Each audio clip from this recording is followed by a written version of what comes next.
There was a I don't know. I think it was Goldberg, Kevin Nash, DDP, Sting. I really think should have made a Hogan. Then they would have made some serious money. Oh man. Yeah, you know what? They made a figure for him, it would have been voiced by someone else. So, brother, that's not in the contract. You're gonna have to put a couple more grand on my contract for that. Damn right. Hogan had this business figured out. I always went as a kid when you got to make a preview for these podcasts, and just the only preview is me saying Hogan had this business figured out because he really did.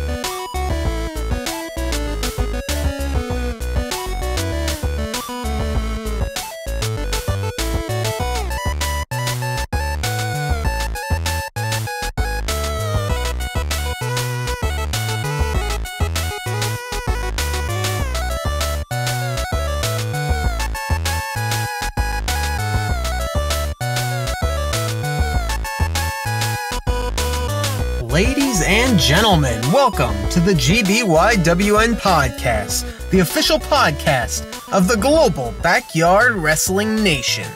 I am your host, Rad Hazard, and I am here to give you some of the best interviews I possibly can with some of your and my favorite backyard wrestlers. I know this is actually kind of sudden that I'm bringing up this podcast, and I'm sure a lot of you are wondering, well, Rad, why are you just now making a backyard wrestling podcast? We all know you used to be a huge mark. Why didn't you do it back in the day? Well, that might be true, but the point is, I wasn't really able to do it back in the day, even when I wanted to. I don't know much about podcasting, as I'm sure a lot of us haven't really done anything in podcasting.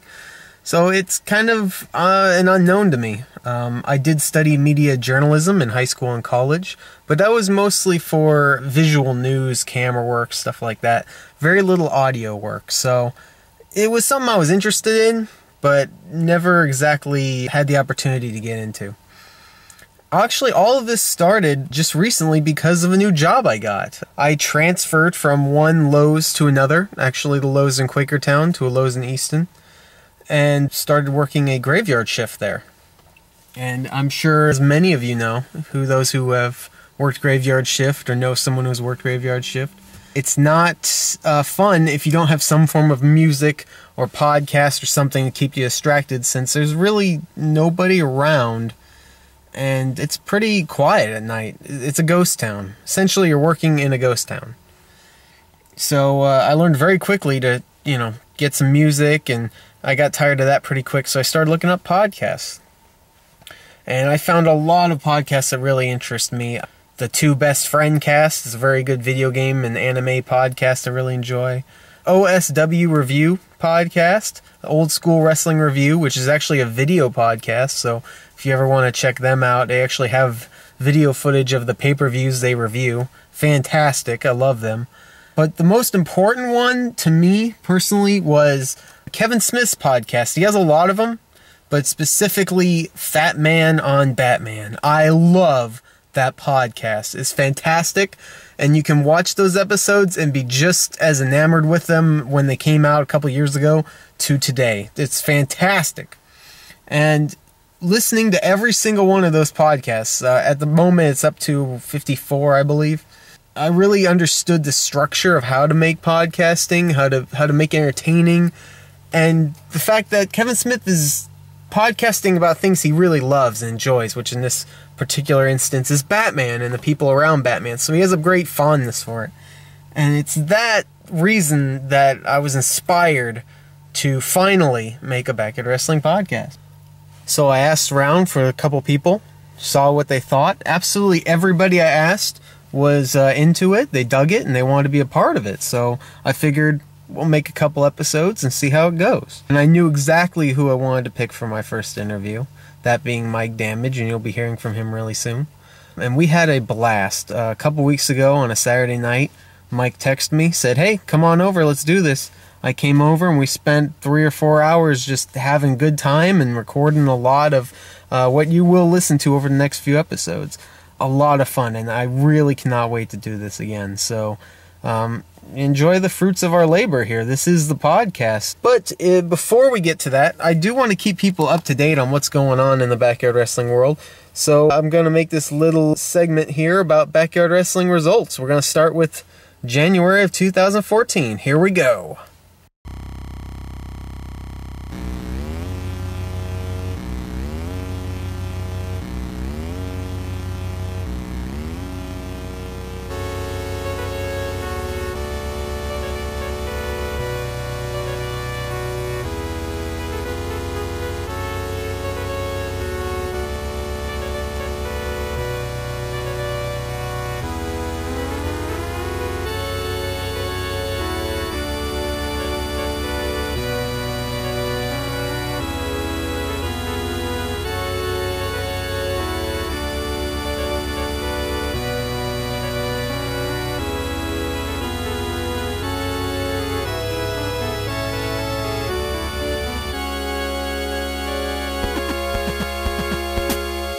Alright, you might remember I used to do the audio for Backyard Wrestling Weekly where I'd say the results of all the backyard wrestling shows. This is pretty much that. I know people used to love that I used to do it, and I might as well do it here and there.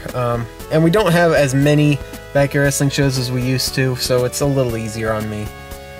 So let's get to it, and once again, I screw up on names sometimes, guys. It happens. It used to happen not often, but often enough that I would get some guff for it. So if I screw up your name, I apologize ahead of time. Just let me know, and in the future I will fix it, alright? So let's begin. January 4th, 2014 in Connecticut.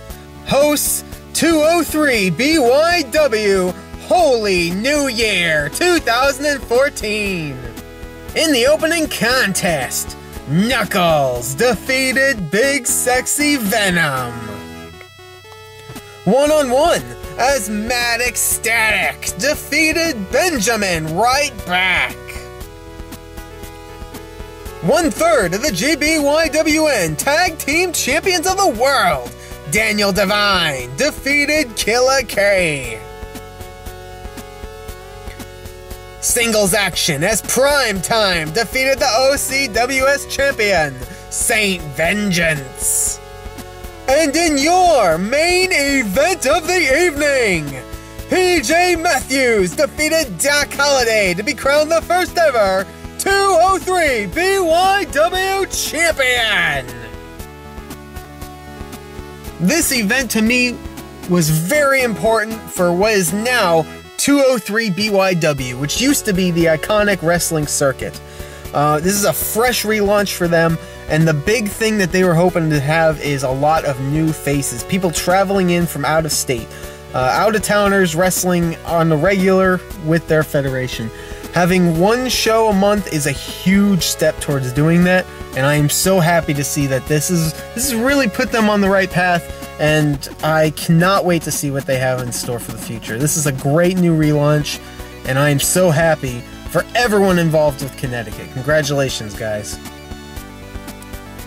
January 10th, 2014 in Australia. Hosted WZWA Backyard TV, Episode 6. In the opening contest, Scream defeated El Papacito, an afternoon rocker. A 450 splash got Jack Wallace the victory over Antilochus. Non-title action saw Kilowatt Chaos, the GBYWN Hardcore Champion of the World, defeat Dynamo.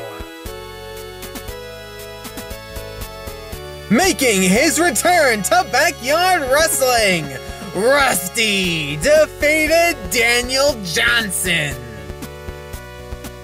And in your main event of the evening, Rex Regum successfully defended the GBYWN Australian Championship over Brian Lowe. Very few events in backyard wrestling ignite the imagination like a backyard wrestling return. And with Rusty back, the possibilities are really endless for WZWA and all of Australia, really. I so hope that Rusty continues to come back every little while, because it is fantastic to see him back on the circuit. I cannot wait for the future matches of Rusty. This is great news for not only WZWA, but Rusty himself. It's great to see him back. So congratulations to everybody. Love to see you back, Rusty. January 11th, 2014 in Australia saw WZWA Resolution 2. A softcore match saw El Papacito defeat El Queso Grande. An impromptu match saw Acid defeat Steel Kemsley. This would incite Acid joining the Elite Alliance. A submissions count anywhere match saw Mike Del Cano defeat Ryan Tate to become the new WZWA Backyard Champion. One-on-one as Three Dog defeated Daniel Johnson. In what would be the Great Shinagani's final match, Rex Regum defeated the Great Shinigami. Mykonos defeated Phaser in a grudge match. Cannibals rules as Dan Zeppelin defeated JD Flame.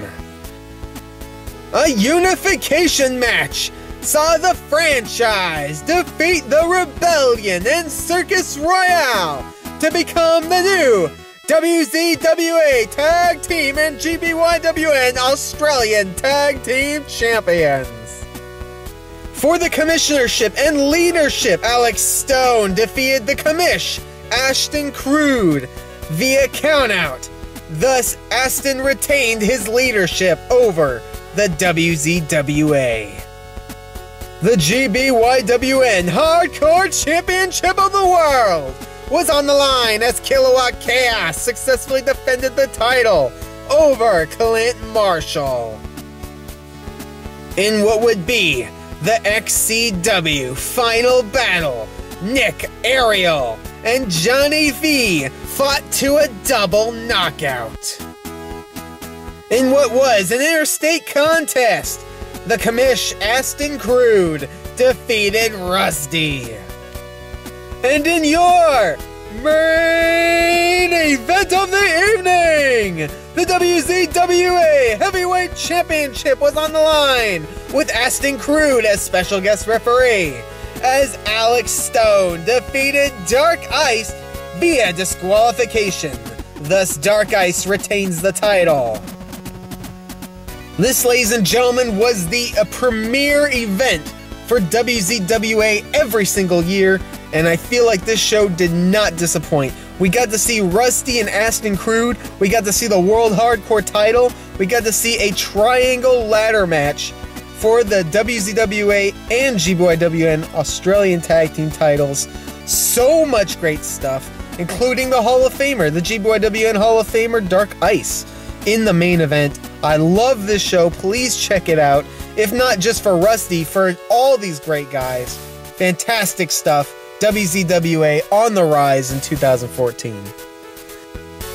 January 11th, 2014 in New Jersey saw UWC Crackers be dancing. In the opening contest, Kyle Cutts defeated Todd. A Pick Your Poison match saw Killa K defeat Saint Vengeance's pick of Lee. A four-way elimination match saw Halo Brown defend his unrecognized interim GBYWN X Division Championship belt over Ryan Ragnarok, Warren Peace, and the GBYWN United States Tag Team Champion Andrew Sellers. One-on-one as Trouble defeated Jimmy Spino. And in your main event of the evening, a Pick Your Poison match saw Saint Vengeance defeat Killer K's pick of Lee. This is just great to see. The UWC has joined the Global Backyard Wrestling Nation, relaunching just a couple of weeks prior after a hiatus of I don't know how many years. 2009 was their last show, so somewhere around 4 years, maybe even closer to 5 years. And I am so happy to see these guys back. So much great wrestling, and they're doing it during the quote-unquote off-season, which is fantastic to see. The more wrestling, the better, in my opinion. UWC in the GBYWN doesn't get better than that. I love it. January 12th, 2014 in Australia, hosted the ICWS Aussie Anarchy 4. Brian Lowe successfully defended the ICWS Hardcore Championship over WZWA champion Dark Ice. But soon after, Jack Wallace cashed in his title shot, and Brian Lowe was again able to successfully defend his ICWS Hardcore title against the challenge of Jack Wallace. Tag team action, as Dynamo and Jack Wallace were able to defeat Aston Crude and Ryan Tate. A fatal four-way attraction saw the GBYWN Hardcore Champion of the World, Kilowatt Chaos, defeat Antilochus, WZWA Backyard Champion Mike Delcado, and Three Dog for the ICWS Championship. Singles action as Rex Regum defeated Daniel Johnson. And in your main event of the evening, a death match saw Dan Zeppelin and Rusty wrestle to a no contest. The big controversy with this show was actually in the main event. For those of you who don't know, Dan Zeppelin and Rusty in the death match actually was forced to stop due to outside issues. I'm not sure of exactly what happened. I believe it might be possible police were called or neighbors complained, something of that nature. It's a real shame that this match had to stop the way it did. Other than that, we had so many great matches. We had a surprise cash-in, ICWS title on the line, and it has been a very long time since we've seen the Inner City Wrestling Syndicate, and I am so happy to see them back. I think it's been since last fall, so we're talking nearly a year for these guys to be gone, and now they are back. Obviously, there are a lot of the WCWA crew, but even so, it's just great to see another name, another Fed out there, some more matches, and maybe we'll get to see the ICWS WZWA rivalry yet again. Always fun to see that in Australia, and here's to 2014. Alright guys, I know what you're thinking. You're thinking, what the fuck is this guy doing? Why is he talking? I don't want to hear this fucking guy. I don't want to hear this Mark. I don't want to hear this guy talk about wrestling results. I want to hear Mike Damage. I want to hear him shoot and get drunk and swear. Well, guess what? We're about to get to that. Well, you'll hear all the introductions in a moment because I actually already did them in the interview, so you don't need to hear me repeat all that stuff again. But please enjoy this fantastic interview. I really enjoyed talking to Mike, and this is going to be a multi-parter, so we'll have to stop at a certain point, but you'll hear more of it next time in about 2 weeks' time. So just enjoy and kick back, relax. If you're doing something, pop in your headphones, kick back on your computer, and enjoy this hour of really fun talking with Mike Damage. It's the best. It really is. Here we go.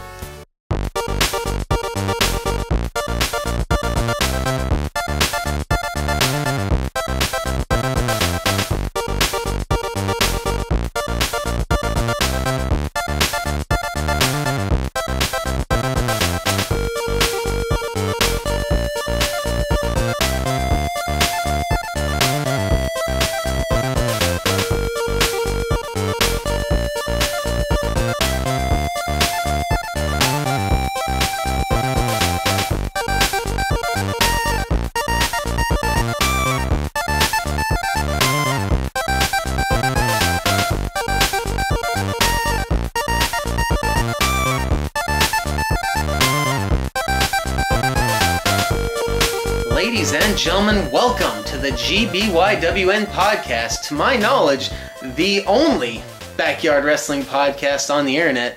Thus, I think that would make it the best, right? But anyway, I am your host, Rad Hazard, and this week, our inaugural edition, has none other than a very good friend of mine. I couldn't think of anybody else I would rather have for our first episode because of not only who he is and how much of a beloved person he is, but the style of wrestling he orchestrates is very much, I'd say, misinterpreted.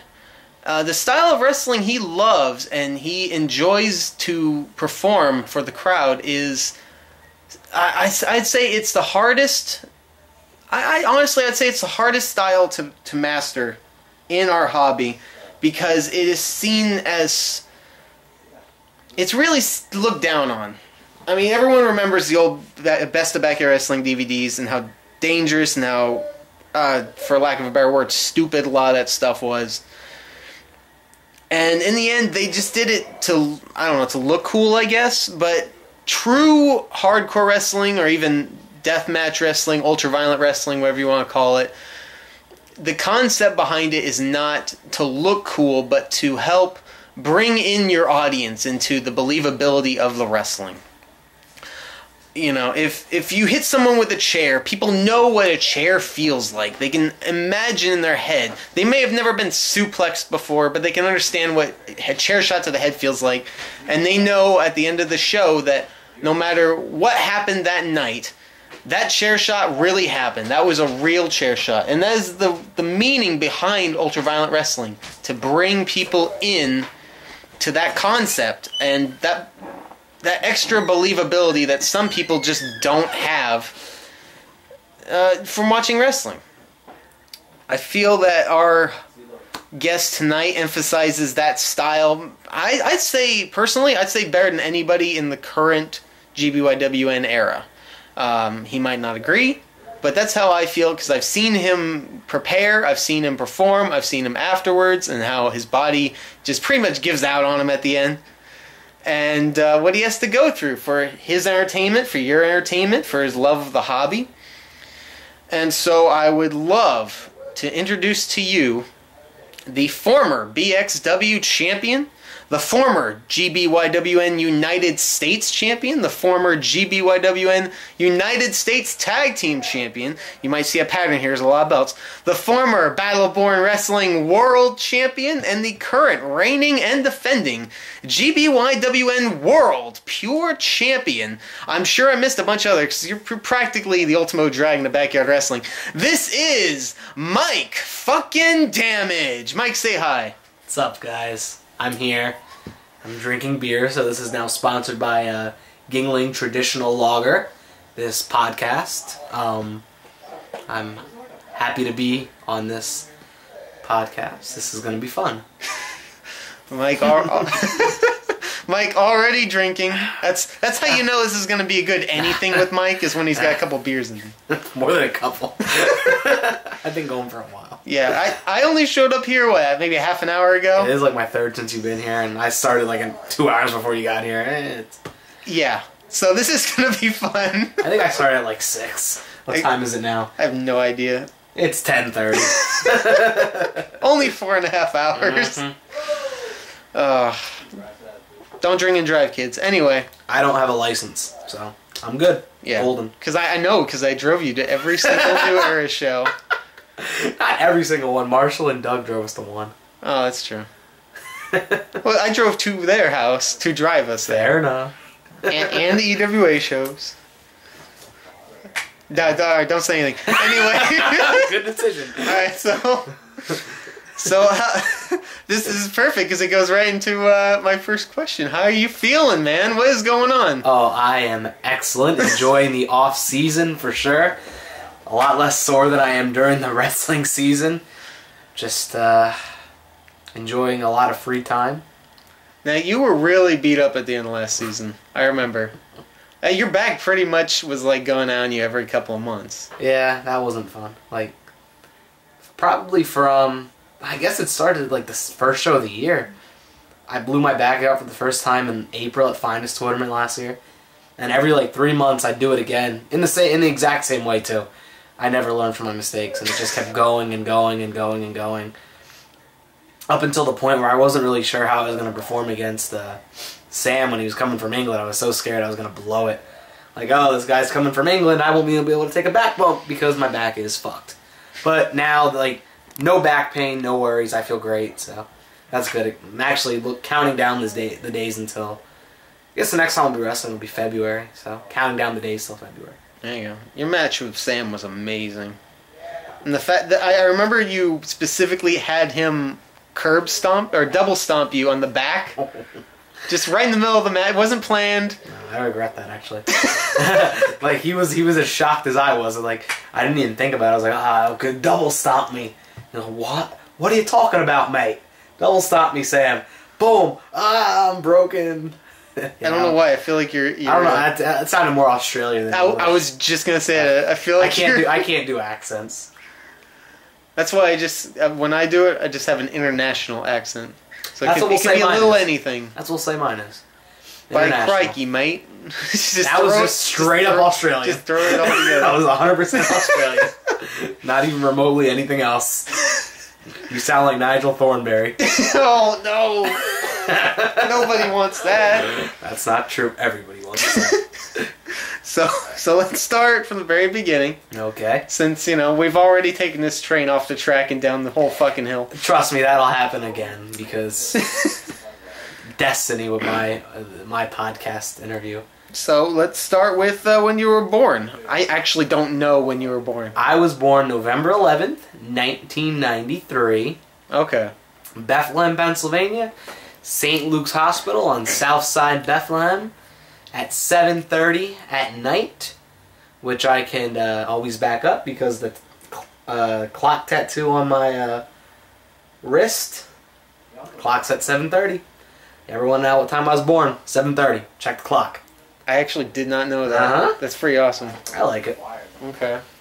We'll go through this real quick. All right. Childhood years. Did you watch any wrestling as a kid? I did. But, like, my dad was real into ECW for whatever reason. Like, I don't know how... That's so random, I guess, but... How's that random? I don't know. It just seems so weird. Like, they weren't the popular product, but somehow that's what my dad was into. It just seems odd. Well, you were born in 93, 93, yeah. So, ECW started that year, or 94? My early years, I don't remember anything wrestling. I always had wrestling figures. Mm-hmm. That seemed just to be a normal thing for people. Everyone has wrestling figures. But, like, I know I watched wrestling a lot because I always remember, like, my parents got divorced and weekends were spent with my dad. And we would watch Sunday Night Heat, and if he could politic with my mom to keep me a little longer, we'd always watch the pay-per-views. And, like, I don't know, that, like, as long as I can remember, I've had wrestling involved with me. I owned the one WCW game. I couldn't tell you which. I politicked. It better be Revenge. It might have been Revenge. It was probably Revenge. Actually, I think it might have been WCW versus NWO. Is that a game? WCW NWO Revenge? Yeah. Oh, is that it? Okay, yeah, whatever. That's the best one, man. Is it? Okay, good.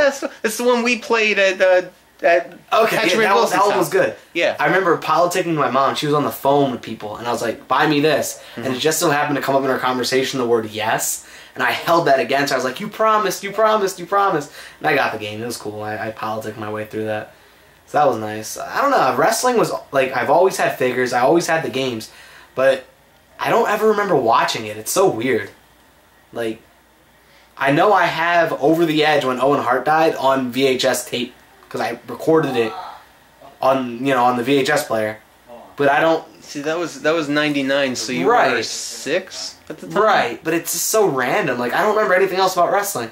I remember watching, like, Undertaker and Kane's Inferno match. Wow, okay. I remember that because I remember Paul Bear getting his head hit in the drum, and I found that hilarious. Like, I don't know why, but I thought that was great. Gee, I wonder if we'll ever see that spot again. Someone buys me a drum, I'll do it. they got drums at IWC. Or, I'm sorry, at 203 BYW. Yes, alright. I'll be there eventually this year. Spoilers. Oops. I'm drunk. Uh-oh. Yeah. We can have that if need be. Spoilers, they'll probably be driving you again. Anyway. Hey! Probably. Hey! Yeah. So your dad was a huge ECW fan. Did you ever remember him taking you to anything? Did he go to anything? Nope. The only time he ever even watched ECW, my mom thought ECW was so like real just because of the style. My dad he had to either watch it upstairs in the bedroom with the door like locked to keep me away from it, or at the bowling alley. He did I guess was ECW on Tuesdays? Does that sound right? I feel like he did a Tuesday night bowling league. Yeah, it varied everywhere, but I know certain places it was on 2 in the morning on right. I know he did a bowling league, and ECW was on at bowling. Okay. So we'd watch it there. I don't know, my mom actually admitted to me years later that she tried to keep me away from wrestling, but she never wanted me to want to try and become one of those guys. Ha! Swerve. Joke's on her. That completely backfired. So, but yeah. That's a thing. It's interesting. ECW also hardcore wrestling. Mm-hmm. So you didn't have ECW figures. You had I had the WWF Attitude Ring with the cage. The ring opened up. You could put your figures inside. It was awesome. I also randomly had WCW figures, but was that the ring with the catapults? Yeah, I had that. Yeah. I had the exact same. Everyone had that. It was the best ring. If I could buy a ring right now, that's the ring I'd buy. I think it's amazing. Yeah, I had the WWF Attitude ring, all WWF figures, random WCW figures, but I don't even know why I had them. I didn't watch, I didn't care about WCW at all. Definitely had no ECW stuff. That just wasn't a thing for me. The 2 WCW figures I randomly remember were this big giant Kevin Nash figure and this giant Goldberg figure. And they interacted. You pressed there's a button on their stomach. You pressed it, and it was Kevin Nash. He would just say, "Oh, power bomb you." But if the Goldberg figure was within 10 feet, the Kevin Nash figure would be like, "Goldberg, I'm gonna slam you to the mat." I thought that was the coolest fucking thing in the world. So I had that. I actually remember those. You remember them? Yeah. I don't know why I had them, but I had them. They only made 4 of them, too. Yeah, it was Kevin Nash, Goldberg. There was a Goldberg? I don't know. I think it was Goldberg, Kevin Nash, DP, Sting. I really think should have made a Hogan, then they would have made some serious money. Oh man, yeah. You know what? They made a figure for him, it would have been voiced by someone else. So, brother, that's not in the contract. You gotta have to put a couple more grand on my contract for that. Damn right. Hogan had this business figured out. I always went as a kid when you got to make a preview for these podcasts, and just the only preview is me saying Hogan had this business figured out because he really did. Hi, Diego. The cat's here. He hates me. He's leaving. I'll take an insert from the clips and put it in. You know what? One thing I always wondered about those figures from the commercials was what would happen if you put them all together? Yo. Would they just start promoting the crap out of each other? That's great. Wow. You ever think about that? Wow. I wish I could go back in time and buy all of them. Oh, they're probably on eBay for $5 each. Nah, they're probably expensive. Those are fucking revolutionary. Because it made so many sense. So much sense. I would love an Austin and Rock one. They just promo each other for 10 minutes. Alright, so... I just commented on some girl's Instagram picture to text me child. I called her child. She's as old as I am. She might be older than me, but I felt like child was the proper way to what are you trying to say, Mike? You have a preference? No. No, I do not. Alright, so younger years don't really remember too much, but you played around with a lot of figures. Always around? No fucking clue how. Interesting. Weird. Really. Alright, so what is your first exposure that you remember to wrestling other than the figures? Do you remember a show? Yes, King of the Ring 99. I watched that live. It was awesome. Which, isn't it funny how that's the first show I remember? And what's the most memorable match from that show? Mick Foley, Undertaker. Yeah. Yeah. The first show I remember, King of the Ring 1999, Mick Foley, Undertaker, which I think is really funny considering the style that I wrestle, who's my favorite wrestler of all time. All that kind of shit. That's the first show I really remember, really watching. I don't think... There's no way Over the Edge was before that. So... Over the Edge was 99. Yeah, Over the Edge was 99, but I feel like King of the Ring was in March, and Over the Edge was in the summer. Maybe. Something like that. Some shit like like it's that. like a month or two later. King of the Ring's definitely before Over the Edge. Yes. But King of the Ring's the first like pay-per-view I remember watching in full. And then I was so into it. That's why we recorded all the pay-per-views after. So like I'd watch them when I was at my dad's house. Oh shit, that's the other little thing I had. I had the WWF thumb wrestler things. You remember that? Oh, okay, yeah, I had that too randomly. It was I don't know why I had that, but you played as either like Kane or the Undertaker, if I remember correctly. It was awesome. I think so. But yeah, like that's really all I remember. Those two shows. Yeah, that's pretty much it. Do you even remember how you got the pay-per-view? Like you didn't ask for it, your dad got it? Like was he a big fan? I feel like he was always a wrestling fan. Wrestling runs in my dad's side of the family. And that was just something that me and him both liked. And I was like, all right, well, if you're going to be here for the weekend, we're going to watch something that you're not getting at your mom's. We're going to get to enjoy wrestling, which I thought was awesome. So we watch wrestling. I like that. Always Sunday Night Heat, occasionally the pay-per-views. Okay. When they were... Yeah, I remember. And a lot of those old Sunday Night Heats, they'd end with like a sky, like Vince McMahon's walking in the ring, and then it would end, and you're like, oh. Sunday Night Heat was awesome. They need to bring that shit back.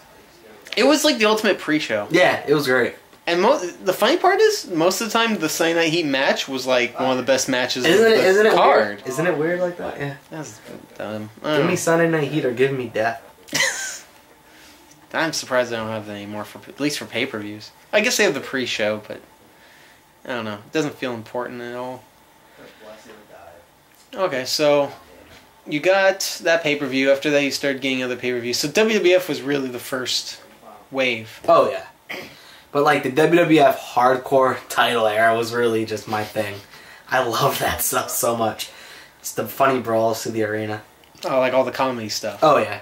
Comedy and, like, blood is weird. Like, what a surprise, right? Comedy and blood. But, yeah, that was my shit. Man. That's like the Mike Damage recipe. Isn't it funny how, like, that's what I remember as a kid and then what I turned into? I think it's so funny. Well, I think it makes perfect sense. It does. You probably don't remember seeing ECW stuff, but I probably did. I probably did. And then that. Now here's something I asked people. Most people don't remember. Mick Foley and the Undertaker had that match that night in Hell in a Cell. Do you remember what the main event was? Yeah, it was fucking Austin and Kane, right? Yeah. And do you remember both Foley and Taker came back out which later? I think is absolutely amazing. Yeah. Considering most people don't know that Foley was dead. Yeah. Yeah, and he had to take another chair shot, I think. Fuck that. I take 5 chair shots a year and I hate myself for it. I can't imagine his mindset after having that match and they're like, oh, you gotta do this spot later in the show. Ugh. Yeah. Have you ever had something like that where you just got fucked up earlier in the show and had to go back out? Nah, mine would always be like I'm fucked up the day before and I'm supposed to wrestle the next day and I just don't do it then. That happened a lot this year. Last year, excuse me. Mike Damage special. Yeah, really. Whether it's injury or I drank too much, sometimes I just can't perform the next day. Mike, you heard it right here. Mike Damage can't perform sometimes.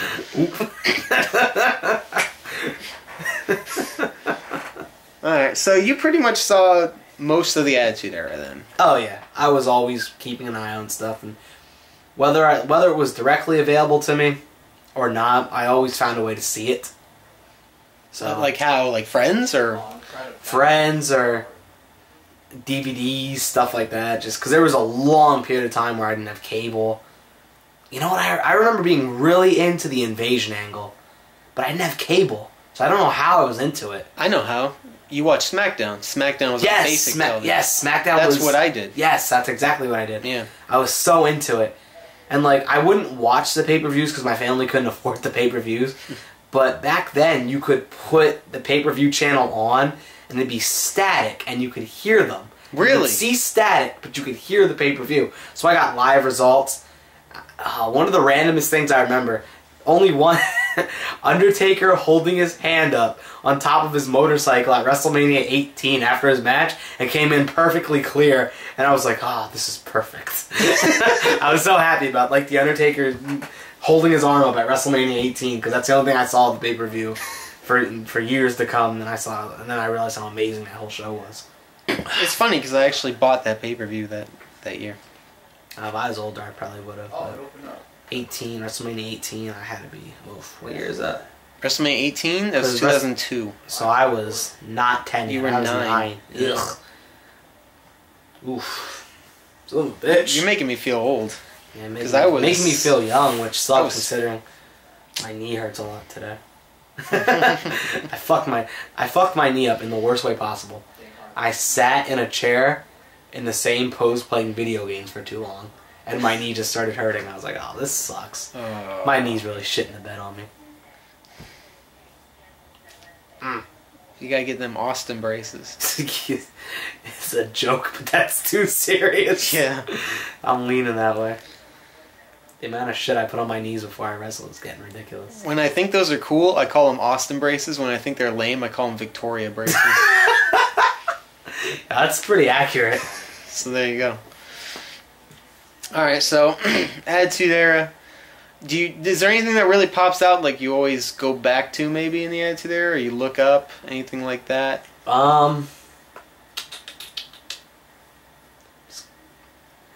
You know what match I really liked from the Attitude Era that a lot of people don't remember? What's that? Foley and Funk's crazy hardcore match I had on Raw. I love that, man. That pile driver through the table. Yeah, that match is nuts, and not enough people talk about that. That match was fucking nuts. Other than that, not really, because then I'll fall out of wrestling for a couple years. Just not having cable is really tough. Yeah, I don't really get back into wrestling till like, I'd say maybe 2003 into 2004, 2005. I'm back into wrestling again. So you were out for like a year? Maybe a year, 2 years. 18 was, yeah. If that makes sense. No, honestly, I did the exact same thing. When the brand split happened, yeah, see, I wasn't completely watching during stopped the brand watching. split. Yeah, I wasn't into it during that time. Which is a shame. I really missed out on some awesome stuff. There was a couple cool things to me, because you know me, I'm kind of a belt mark. Yeah. So I looked at it and I go, oh, each show has a singles champion and a tag team champion, and maybe like a women's title. I think the cruiserweight title was still around, but like they didn't do anything with it because they never did anything with it. So it felt really worthless. Like the mid card was doing less than nothing. Yeah. Like today, you think today's mid card was doing nothing? Their mid card was doing absolutely nothing. Because the main shame. There are so many. Like looking back at it, there's so many talented guys there that I like grew up to love. Yeah. And I'm just like, oh, why was I not watching during then? Yeah. Ugh, such a missed opportunity. So much great stuff. I'm gonna admit this now on your podcast, Rob. I completely regret that I was not into WCW. Because there's so much good wrestling that I missed out on. That's right. So much good wrestling mixed in with so much other horse shit. It's I kind of compare it to like going through like a sewer, but like every once in a while you bumped into like gold. Yeah, I'll give you that. So you walk into the sewer, you're like, this reeks, and then you look down, and you're like, holy shit, that's gold. And you pick it up, and you just keep walking through. Yeah, that's pretty accurate. It's totally, at the end of the day, it's worth it. I love WCW. Whoever doesn't know that, please know this now. I love WCW. To me, when someone says wrestling, the first thing I think of is WCW. The second thing I think of is the NWO. There is no third thing. Okay, maybe the NWA. That's unfortunate. WWE has never been... I've never been super into it. Like, really, really into it. Because I didn't grow up with it. But, hey, this is not about me. It's about you. Hey, So, it's me. yeah, exactly. So you were out of it for a little while. Got back in 2003, 2004, 2005. Yep. Now, were you in WWE? Did you get into something else at the time? Because you're what, 11, 12 now? 11, you're in junior 12. high. 11, 12, nah, I was still in middle school. You're still... Well, I know every part of the country calls it something different. Me and my weird West 6th, 7th, 8th. Yeah. Those grades. My West Coast talk, junior high, you're middle school. I got back into WWE. I don't even know if it was WWE at the time. I don't fucking have any clue. It would have been WWE. I was like... But, like, I feel like that was also my first couple, like, looks at independent wrestling. Because I had LimeWire and I, like, saw the Chris Cash versus Joker ladder match from Cage of Death, CZW. I randomly bought a TNA pay-per-view.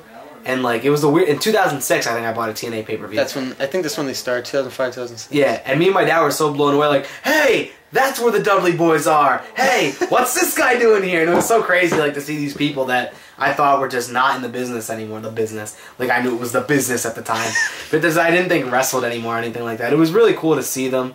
I randomly bought Lockdown 2005, I believe, off of Ringside Collectibles. I bought Lockdown 2005 and Hardcore Homecoming, I think, at the same time.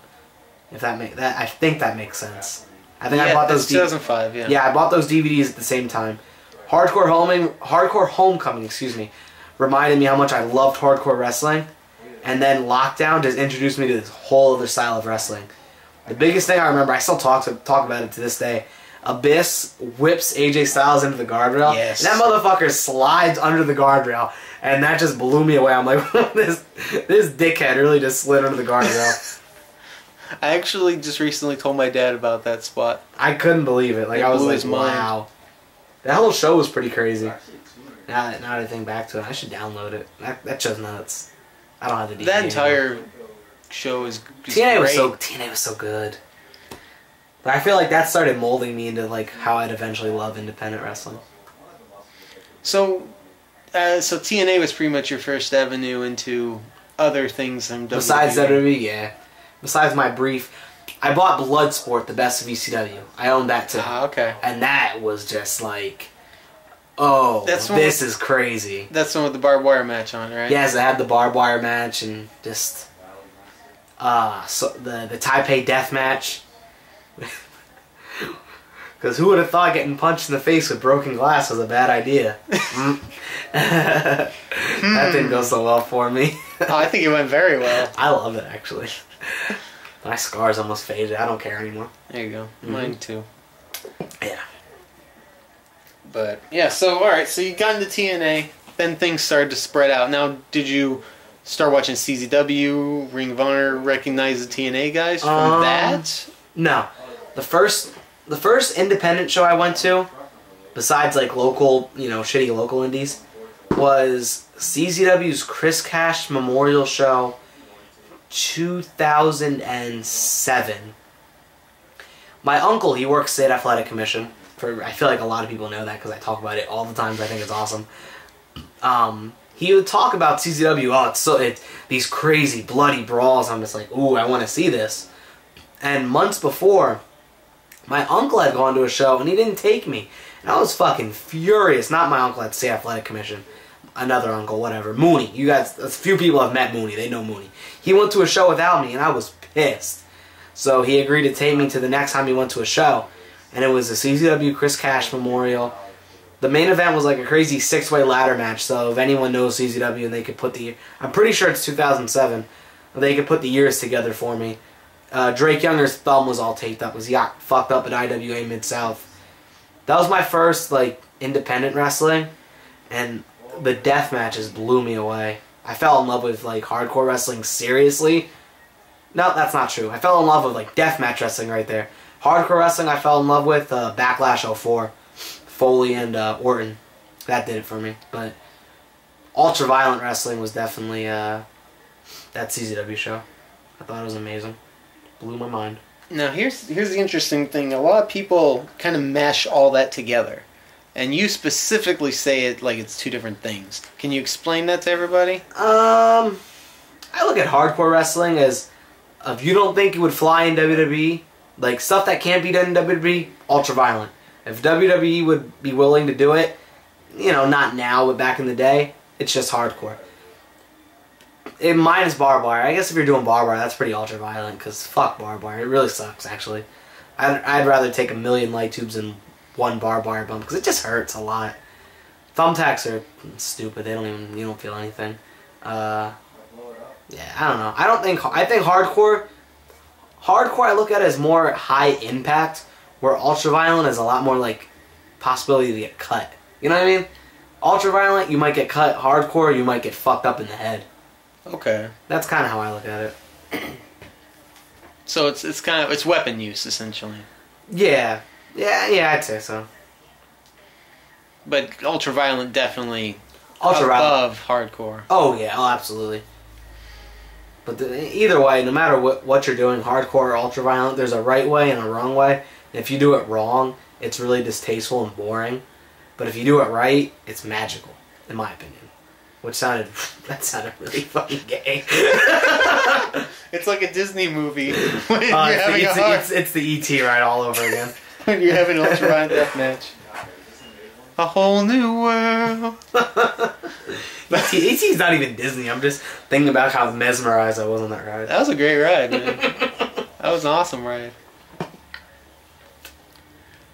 Can't get enough of that ride, man. Should do a promo on that ride. Yo. I was like tripping out on that ride. I remember you were very loud. But in like the best way, because once we hit the buildings, you went dead silent with a whoa. Like, alright, if anyone's ever been on the ET ride at Universal Studios, they know what I'm talking about. Like, it's just crazy ET scenes throughout the whole thing. And I'm just fucking around the whole time, just being the dick that I am known to be. And then we got we got to the part where you're like flying to the moon and the city's underneath you and it silenced me. It was pretty mind-blowing. Completely sober me was shut up for a second. That was something. That's a miracle on its own. It really is. Alright, so... Oh, Chris is here. Say hi, Chris. Say hi, Chris. Say hi to the podcast. Say hi to the podcast? Yeah, just say hi. Hello, I'm Chris Urban. Okay. That's money. Oh, man. Views, right? Views going up. You know the best part about that is that I did my taunt. Then Like, Oh, you yeah. did your taunt like they're gonna see. He did his taunt. Didn't even think about that. That's wonderful. damage is be the first person on the podcast. Oh, When man. you come up, you can do a podcast. Oh yeah, he's talking to us right now. I'll do everybody's podcast. Oh hell! Oh, he closed the door on us. No podcast for you, Fuka. You get nothing. Good day. You get nothing. So you go to the CZW show. Now, did you know anybody there? Or was it No. all new to you? All new to me. Okay. Completely new. Unless Joker was on the card. Because I saw the Chris Cash Joker ladder match. If he was on the card, then I knew him. But other than that, that was all new. And I was... how old was I? 93? I guess I was like a young 14. Mm-hmm. So... Teen years, for sure. Oh yeah. That's kind of where a lot of people start, though. Oh yeah, In for their sure. teen years. Did everything kind of snowball from there? You looking up other promotions, or were you just Believe it or not, big no. on CZW? Solely CZW. I didn't know about independent wrestling. I just knew about CZW. And in 2008, I think I went to every show for the first 8 months of the year. I was at every show. Yeah, that sounds about right. Yeah, every show in 2008. And I just thought that's what wrestling was. I didn't know. And I didn't even care about the wrestling. I only cared about the death matches. I was that guy. The wrestling meant nothing to me. I could have saw the best match in the world and I would have just sat there and be like, where's the blood? Because I didn't know any better. I didn't know what really wrestling was. So did you completely stop watching WWE at that point? Yeah, I really did. I just didn't care anymore. I was like, why would I watch that when I could watch this? So Best of the Juniors would come on, you're like, yawn. Yeah, unfortunately. Which sucks, because now I look back and watch that and it's amazing to me. But yeah, at the time I was all hardcore wrestling. I didn't care about anything else. Now, did you understand anything about the business yet? Did No. Nothing. You were were you super mark? So or? not a mark. I knew it was a work and everything like that. Probably.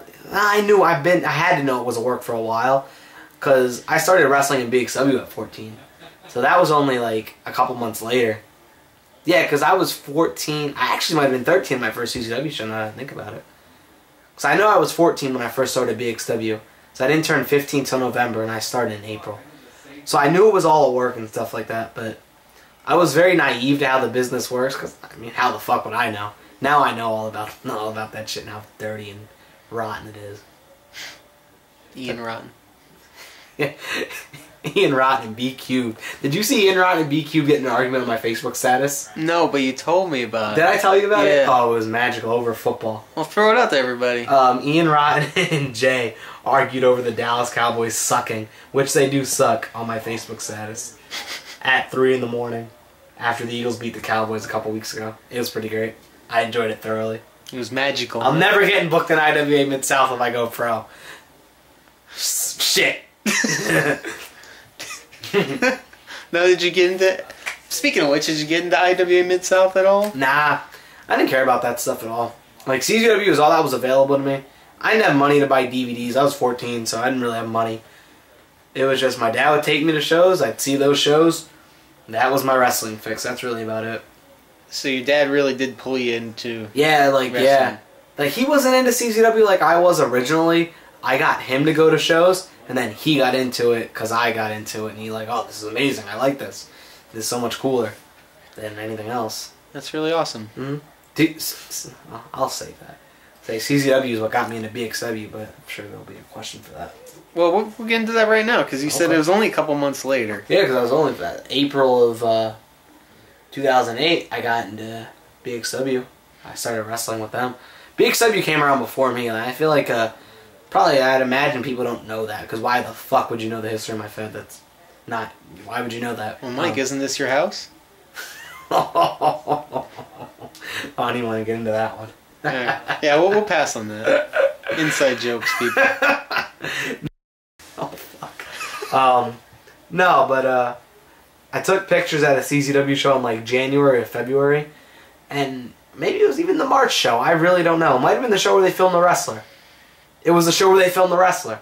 Yeah, because I had pictures of the aerial assault match with a disposable camera.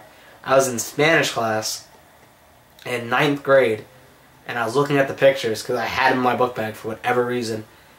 Showtime walked by me. He looks down. He goes, "Is that wrestling?" I'm like, "Yeah, sounds like Showtime. right? Yeah." I'm like, "Yeah." He's like, "You like wrestling?" I'm like, "Yeah, I do."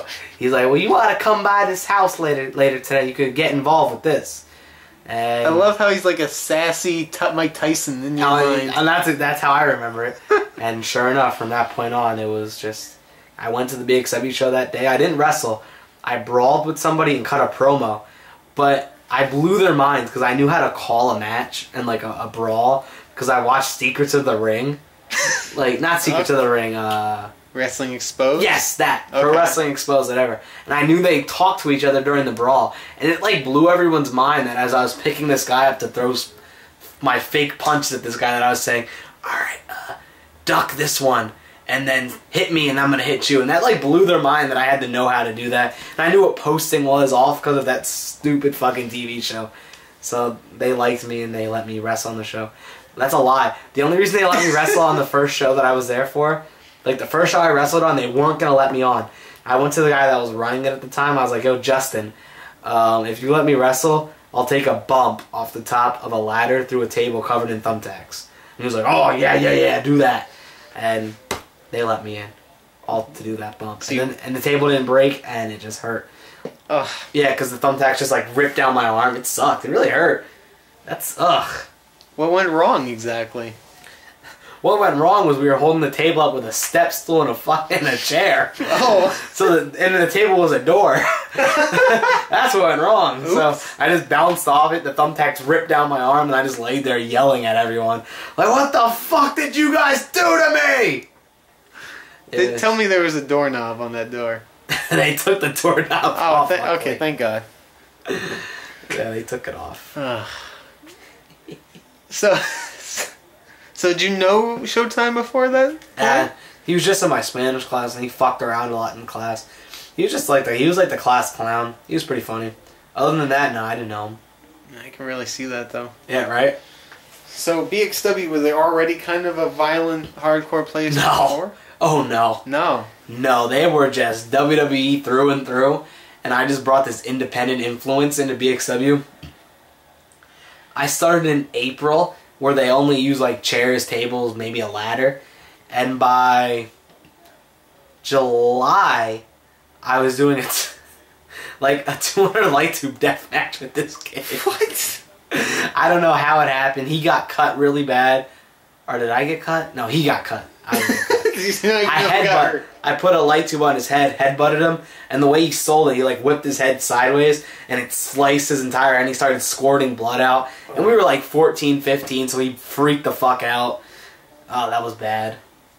But yeah, it took a few months for light tubes and barbed wire and shit to get introduced, and that was all me. I take full credit and responsibility for it. It's all my fault. So any weapon use in BXW? It's pretty much me, yeah. Blame Mike Damage. Yeah, it's all my fault. Damn. That's all I was into at the time. I didn't want to learn how to wrestle. I didn't care. Now, when Showtime brought this up to you, did you know backyard wrestling existed? Was that a thing you knew already? Yes. Believe it or not, I saw a lot of yarding stuff somehow years before BXW started. I actually saw Survival of the Sickest, whatever one Hybrid went to, years before I met any of them. So I knew of Hybrid before I met them, which is the weirdest thing. I can relate. Yeah, I didn't know the circuit even. Like, I didn't know the community. This is like 2006, maybe 2007, whenever Mike went. And like, somehow I knew of this world of backyard wrestling, but I wasn't involved in it at all. Like, I didn't watch other yarding. I just stumbled upon that one day, called my dad out to the dining room. I was like, hey, look at this. It's like CCW. And it was just ACW's deathmatch tournament. So, ACW, you are, I guess, part of my influence. Shit. Another oops. Yeah. Did you hear Rusty wrestle this weekend? Yeah, that's crazy. I saw the picture. That's insane. I was hyped for it. They told me that a little while back. I knew he was going to, but just seeing the picture was like, because that's the show that they wanted all the Americans to go to. Now you know why. Well, I knew he was going for a long time, but I feel like Sellers was supposed to go. I thought he would go, but I mean, a flight to Australia is fucking expensive. It's huge, man. I would have went, but nah, I ain't got money for that shit right now. Eventually. Yeah. Actually, not eventually. I'm probably not ever coming to Australia. Sorry. I'd like to go everywhere at least once. I want to go to England to hang out with Sam. Yeah, Sam and I were talking about that earlier today, actually. I'd go there. Yeah. Alright, so you entered BXW, you got a little bit of knowledge of backyard wrestling. Did you think backyard wrestling was only like a hardcore deathmatch thing at the time? Yeah. Okay. I did. I didn't really know of anything else. But then, like, BXW would be on GBYWN back when it wasn't even a forum. And I'd watch the other stuff every once in a while because, like, D-Mac would show it to me and everything like that. And I'd be like, okay. So there's this other stuff. But, like, I don't know. I just really liked hardcore wrestling. I didn't care for anything else. I didn't want to bother learning to do any other stuff. I liked my hardcore wrestling. I was like, that'll just be my thing. And then, yeah. Do you feel like learning hardcore wrestling is different from learning regular wrestling? Because you do both. I had this conversation with someone a couple months ago. I can't remember who. But anybody can do hardcore wrestling. Absolutely anybody. The real skill of hardcore wrestling is making it entertaining while keeping it safe. If you can't be safe while you're doing your like death matches and stuff, I really don't care for your death matches. Like the people that are just wildly swing light tubes at each other's like jawbones, I'm like, fuck you guys, you're gonna kill someone. Just relax and be safe. Sometimes less really is more, especially with death matches. Perfect example, like, I feel like if you look at me and Ian's match from NYE this year, we really didn't do that much, I don't think. We did some stuff, we didn't do that much, but everyone really liked it. And they like really, really enjoyed it, so less can be more sometimes. I didn't think it was that crazy. Oh, well, that was the first one, right? Yeah, that was the first one. Yeah. That was the first one. The The second one was a little wild. Yeah, that one got crazy. That one got real crazy real fast. Like, in the first 2 seconds of the match fast. Glass to the face. Yeah. I think the first one was more of, like, getting the fans into it. Yeah. And that's why they enjoyed it so much. The second one told more of The second one was like, alright, we're pissed, we're gonna kill each other. Yeah, it told more of a story. And we did. We definitely did. But it's interesting, you guys essentially had the same match. Isn't it funny? We really did. Two very different stories. Same match, two different, two different stories. Yeah, I feel like that's a really... you need some form of a brain and some talent to do something like that. I enjoyed both stories big time. Like, the first story was, I took all the abuse, but I came back in the end. This one was, I dished out the abuse just as much because I'm pissed about the first one. I'm pissed about everything that's going on. I enjoyed them both. Ian's really fun to do death matches with. He's absolutely amazing to do them with, actually. You feel safe with them. That's a big thing. If you don't feel safe with someone while you're doing those kind of matches, it's just not going to go well. Because, like, I don't know. You have to trust them. If you don't trust them, you're fucked. Like, if anything goes wrong, you have to understand that they didn't do it on purpose. And that's a big thing. Perfect example. I got punched in the face and, like, I started gushing blood, like, 2 seconds in. But my immediate thought, like, my first thought was, oh shit, the glass cut me, not, oh, Ian cut me. Because he didn't cut me. He punched me and there was glass on it. That's gonna happen sometimes. He didn't do it on purpose. he was trying to keep it as safe as possible. That's tough. The fact that I even asked him to do that's kind of fucked up. Because that's a tough thing to do. To try and keep it safe while you're doing that to someone. That's tough. Alright, so over the summer you felt like maybe BXW was becoming a deathmatch fed? Yeah. But a lot of people were, like, scared of it. I know Moolah wasn't digging that. Chris Blaze at the time. Showtime wasn't crazy about it because you don't want to cut up that beautiful face. D-Mac wasn't crazy about it, but he did some stuff. If you were involved with wrestling, you probably did some deathmatch stuff, style stuff. Nothing crazy, pretty safe, but yeah, that summer, I'm gonna go off on a tangent, but that summer, believe it, like, I got involved with BXW and I, like, gave up a lot, like, immediately. That's how I kind of ended up being in control of the Fed, I'd say, because I just gave up, like, I gave up my whole room for BXW, and I'll explain how. We had an apartment, and the setup of the apartment was, you walk in the front door, living room, bedroom, kitchen, bedroom, bathroom on the side. Very small apartment, me and my dad. I had the back bedroom. By July, I didn't have a bedroom anymore because there were light tubes all in the room and like 8 mattresses that we wrestled on. I gave up all that. Like, I didn't have a room anymore. I slept on the couch because of BXW. We wrestled at my house because we got kicked out of the other yard. We had this is later in the years, but me and my dad got evicted from the house that we were wrestling in because people, for whatever reason, got whipped into the wall all the time, and we completely broke the drain spout. The landlord was pissed. He was hot about that. Jeez. Yeah, a lot of shit like that. But why did you think he cared about us so much like that? what's that? Why did you think he cared about BXW so much like that? I don't know. Like, I loved wrestling, and I don't know. We just bonded we bonded so well. We did everything together. It was together on the weekends, together after school, because I lived right by the school. So after school, like, BXW, like, now BXW's done on Saturdays and Sundays. BXW used to be Fridays. The high school would get out of school at 2:45. Middle school, where D-Mac was in at the time, we get out of school at 3, and we'd all meet up at my house and just wrestle. It was so much fun. Like, we were all so close. It was crazy. Like, we're not as close as we used to be, believe it or not, but we were all really, really close. I mean, I guess that comes with everyone getting older and stuff like that, but yeah, it was cool. We were all just such close friends. We just all wanted to do this. And you guys did a lot of, like, non-BXW stuff together still? Oh yeah, like, we'd go to the movies together and shit like that.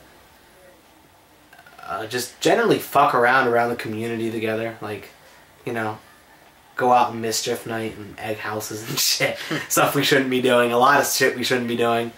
Just stuff like that. It was just, you know. We used to call BXW night runs, where we would go out and, like, look for people who left their ladders and stuff outside, and we steal their ladders and take them to my house, and chairs, whatever we could find. Stealing stuff for BXW. I'm sure anyone who's yarded can almost attest to that. Maybe not, maybe we're just fucking criminals. But yeah. Alright, so did you have any, like, inspirations from CZW guys at the time to, like, start you off your style? Well, my wrestling name was Brain Damage, and there's a CZW wrestler named Brain Damage, so... nope, nothing. Yeah. I completely stole. There's, like... I've been doing, like, these headbutts that I do now since, like, 2008, and it was just because I saw him doing it at CZW and stuff like that. I thought it was the coolest. So, yeah, just all that, the whole CZW style I tried to take and make my own. So you weren't just one person, but you were trying to be like all the best CZW things. Exactly. Everything I liked about the company, I tried to do myself. Which shouldn't have been doing, really, because, like, I learned how to blade and stuff. Like, I was trying to, like, blade myself at, like, 14 and stuff like that. But if anyone thinks I have, like, deathmatch forehead now, it's because of that. I didn't know what I was doing, but I'm like, oh, yeah, this is what the wrestlers do. Cut. That was really dumb. Like, every match there's a point in, like, 2008, maybe 2000, early, no, it couldn't have been 2009, because, was it?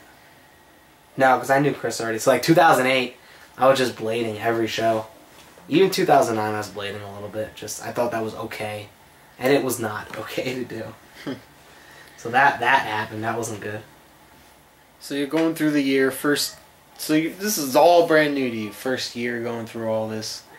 Is there anything like super memorable like you remember? You had the light tube death match. Yeah. Was there anything else like that stands out? I remember doing myself. Yeah. Right. Well, even the whole Fed. Something that means something to you from that first year. We had a kid jump out of a tree and do a swanton onto a dumpster and like tear a ligament in his leg. That was gross. That happened. Other than that, just the overall hangouts, because nothing I look at it and is like, oh, that was amazing, but just the overall hanging out and stuff like that was always so much fun. We always had a blast together and fuck around and a lot of good times with old BXW stuff. Almost dropped my phone. Oh. Were storylines or belts important at all? Yes. We would try storylines. Shit, I can't even remember, but I know the belts. They took the belts a little more serious than I did. Richie was the belt when Richie was the belt. Richie was the champion. He was the championship. People warm around his waist. Richie was the champion when I came in, and he was really into that. I'm not surprised. Right? The champion after that was... Shit, I couldn't even tell you. Yeah, I don't know. Was there only one belt? No, there's a couple. I held a belt. I held the Extreme Championship. Gee, I'm not surprised. Right? I don't even know why I had it, though. I won in a ladder match, and it was bad. We had, I think, a Universal Championship, which, if you think about it, is worth more than a World Championship, because, like, it's the whole universe. But we didn't think of that. Lucha Libre rules. The Universal title is a mid-card title there. Fuck it. Works for me.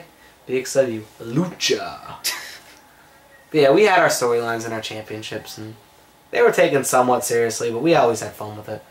Unless people were arguing about who got to do the pedigree and who got to do the stunner. Was that a big deal? No. If somebody left the Fed, it would be a fight over who got to steal their moves. How did you even figure that out? I don't know. I didn't use any... I tried to avoid WWE moves, so I know it was never an issue for me, but they would just argue about it until someone got their way. Jeez. Well, you have all the CZW moves. Yeah, like I used the choke breakers to finish. I didn't. Nick Gage's finish. I stole that. That'll work for me. Fuck. Alright, we're going to have to cut him off there. I know we love hearing Mike Damage talk. I can't get enough of that guy. Love that guy. He's like a brother to me. Really is. So, hearing him talk is never a dull moment. And in 2 weeks' time, we'll get to listen to more of this podcast and more of his interview. So much more to talk about. We're not even halfway done, I don't believe. So, we're going to have some fun. In the meantime, enjoy yourselves. Get ready for the new Backyard Wrestling season. I'll have some more results next time. We'll talk about the GBYWN forum and the epicenter and all that stuff, because we didn't get to that, but I want to save something for episode 2. And then we'll have more Mike fucking Damage. So until then, I am Rad Hazard, and we will see you next time on the Global Backyard Wrestling Nation Podcast. Good evening, Mr. Cross. Marcus, we'd meet again. When I heard you were back, I knew that this final showdown of epicness would come at one man's cost. And that cost is yours. I still might be drunk, but I want to reclaim my throne on the top of Amsterdam's wrestling syndication scene, WCW, and you possess that title, and I will take it. Why are you talking like that? I don't know. Just shut up and fight me.